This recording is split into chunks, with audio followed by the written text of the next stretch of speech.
pain. I have a knack for it.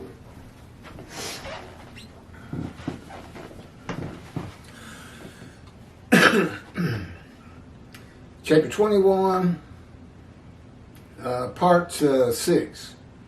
Now in the book, it's just chapter 21. It is broken down into 3 or 4 different parcels, but it doesn't say part 1, part 2, part 3. The first speakers of Isaiah 53 are the witnesses of the righteous servant. In the quoted multiple verses 1 through 6, the quote begins at verse 1 and concludes at the end of verse 6. The many who are made righteous by God's righteous servant, Moshiach. Now, God was the speaker of Isaiah 52, 13 through 15, which is the beginning of, as I call it, Isaiah 50, chapter 53 proper. Verse 1, who would have believed our report? And to whom was the arm of the Lord revealed? Rashi, and that's Rashi's Bible verse. Who would have believed our report? Midrash. Commentary by Rashi. So will the nations say to one another, were we to hear from others what we see, it would be unbelievable. And that's what you should be saying about what I'm presenting you. Far and above more knowledge than has ever been revealed in Judaism, and at one time. Not over 2,000 years, or however long it's been.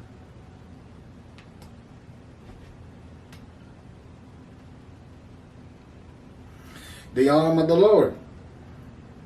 Midrash. Commentary.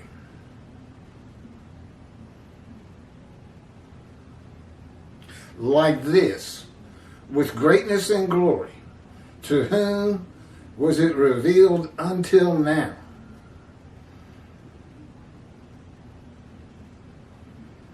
I guess he's saying it's Jewish people. The righteous servant. Well, we're saying that too. Except it's not Israel. It's not all the Jewish people gathered as one man.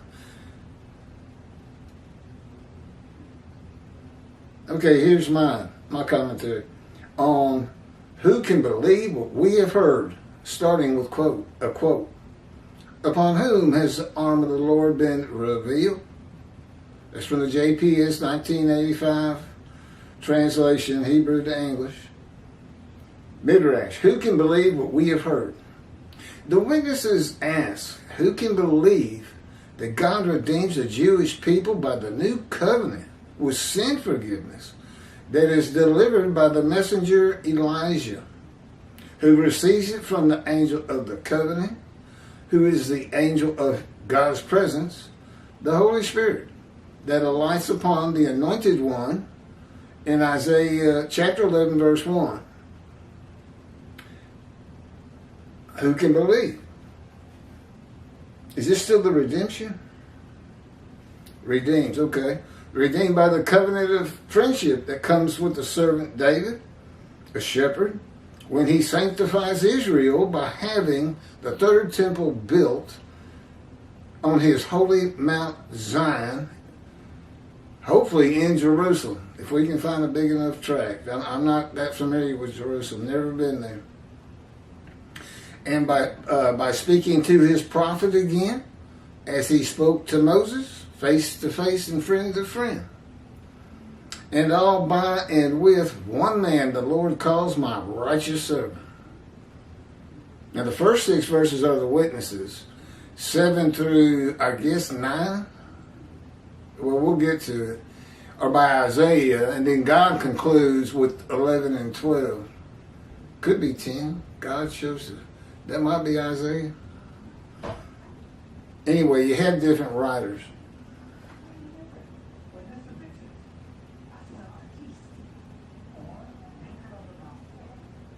When he sanctifies Israel, and friend to friend, and all by and with one man the Lord calls my righteous servant. Rambam says in chapter 12 of the laws concerning King Moshiach, which do not exist, except in his mission of Torah. It's not in the Hebrew Bible. He just made it up. That's what he thought it would be like. That Moshiach will compel all of Israel to walk in the way of the Torah. Last summer he said that 30% of Israeli Jews were observant. 30%. Now how am I going to tackle those other 70? I mean, I guess he's thinking Moshiach's going to do it. That's what he says. Moshiach will compel. Wow. Really? And they believe this. Your rabbi, they read this, they just eat it right up. Oh, yeah. Rambam knows everything. He shall perfect the entire world. I don't even know what that means. I guess it's make everybody stop fighting and sinning. How am I going to do that? You got to understand, I was an atheist for 50 years, and God orchestrated that. He was with me at birth. He didn't speak to me until I was 50. And it's primarily to make my life miserable and to suffer injuries. and suffer cancer. He chose to crush the righteous servant with disease. And it exposes him to death in verse 12.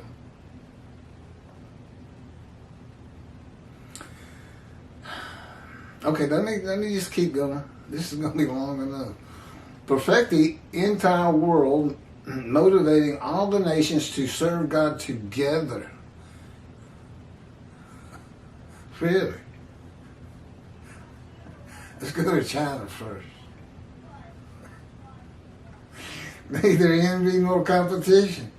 Let's go to Vatican Isle. Oh no. Yeah, let's go to Vatican Isle. Let's get the Pope. Yeah, he's going to exalt the Jews and go become a Jew and tell the Jews he's disavowed Jesus. And he wants to go into the house of prayer, but you can't go into the house of prayer unless you follow the covenant and all the laws and rules God gave Moses, as the Israelites and the Jewish people today have to do. Yes, the Pope's going to have to practice the 613 laws derived from the Torah. I hadn't thought of that one. That's a good one. There will be no famine. Nobody's going to be hungry. No war.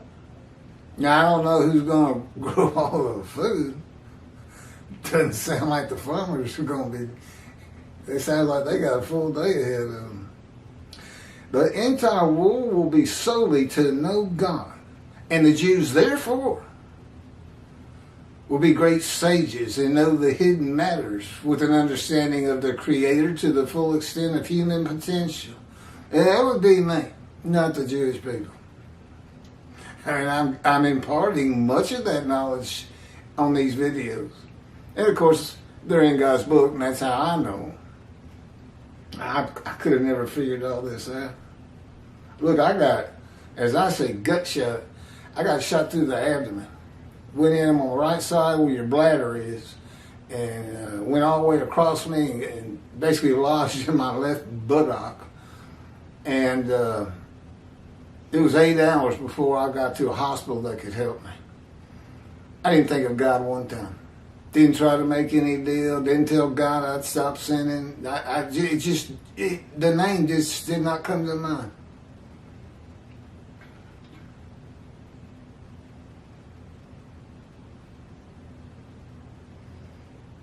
And His sanctuary, God's presence shall rest over them. And when the sanctuary abides among them forever, the nations will know that the Lord sanctifies Israel. That's what the Gentiles are going to know. Or they should. Who would believe that one man fulfills Who can believe what we have heard? I'm still on that. Who would believe that one man fulfills and completes the remaining prophecies of God? There's six prophecies being fulfilled by me.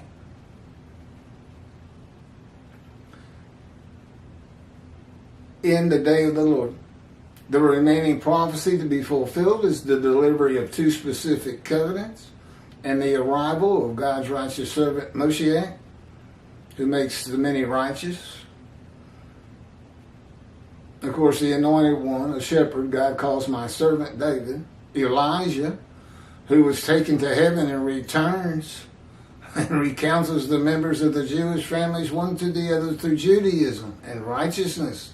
That's making the many righteous. My duties and those of Elijah pretty much go straight together, and it's a good thing, because I'm both. I'm Moshiach, I'm Elijah, prophet like Moses.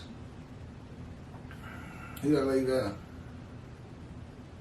Oh, and the man described in Isaiah 53.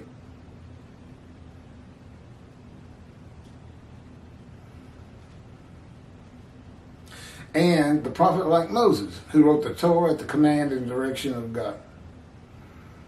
The witnesses will report, and who would believe it? Not many people right now, based on the comments I get, very derogatory. Shunned and despised. God knew it was going to be like this. Shunned and despised and held of no account. That's in Isaiah 53.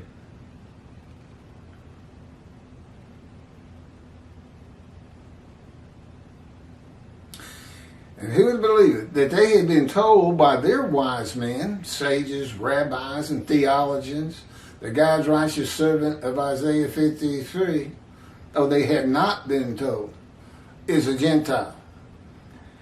It's possible some have, but I've never seen it in the beginning. Isaiah 63 says God comes from Adam, that is interpreted in Judaism to be Christianity or Gentile, the nations, and means he is coming from a Christian country. And of the people, Jewish people, none are with him. He comes with a Gentile. His righteous servant, Moshiach, the prophet like Moses. He's got to have a visible representation. I mean, basically, he's throughout the earth at all times. But you don't know where he is specifically, his presence, his mind, unless he's got a man, a guy. I mean, it could be a woman, but that's not how it's shaping out.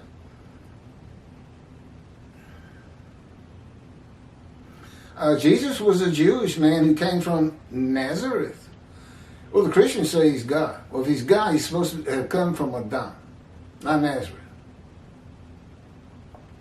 The Jewish people did not come from Adam. Well, see, we got to change that.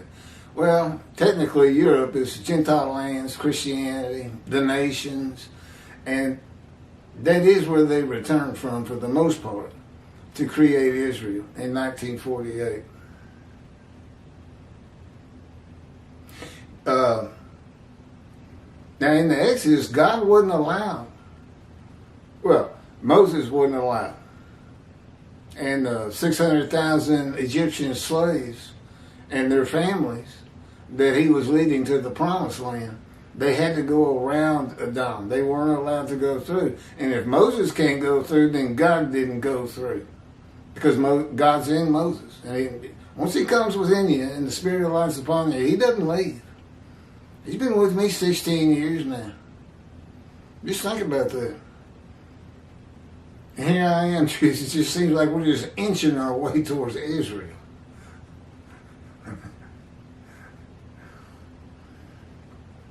But I have total faith and devotion in this day of the Lord and what he's going to get done. And that's how 63 starts, Isaiah 63. Who is this coming from? Adam, and from their great city, Basra.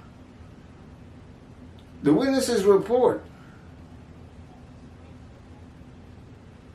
that they had never heard that the captain of the Lord's host is a Gentile and a harbinger of God's righteous servant who is a Gentile and who becomes a host of the Lord's host, the man of divine beings, when God's Spirit alights upon him in Isaiah chapter 11, verse 1. The witnesses had never heard that the divine beings are the Holy Spirit, who is the angel. Again, who can believe what we have heard? They couldn't believe it themselves. There might be many of them right now watching these videos, thinking, I'm going to get back to synagogue, and I can't wait till the covenant of sin forgiveness goes into effect. Yeah, and be sure to go to Yom Kippur. You're only forgiven of the sins you've done today, or when this book's published. That's when it is effective.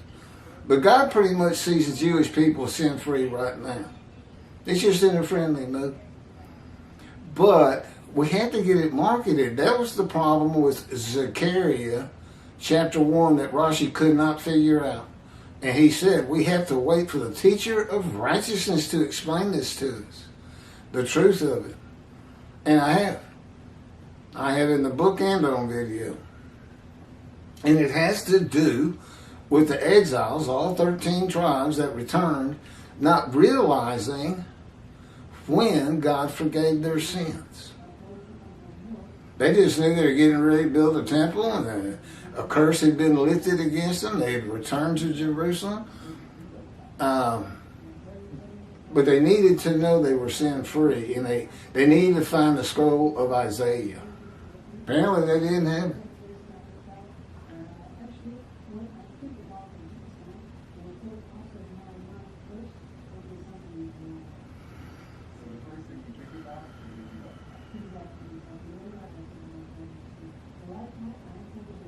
The TV's on again.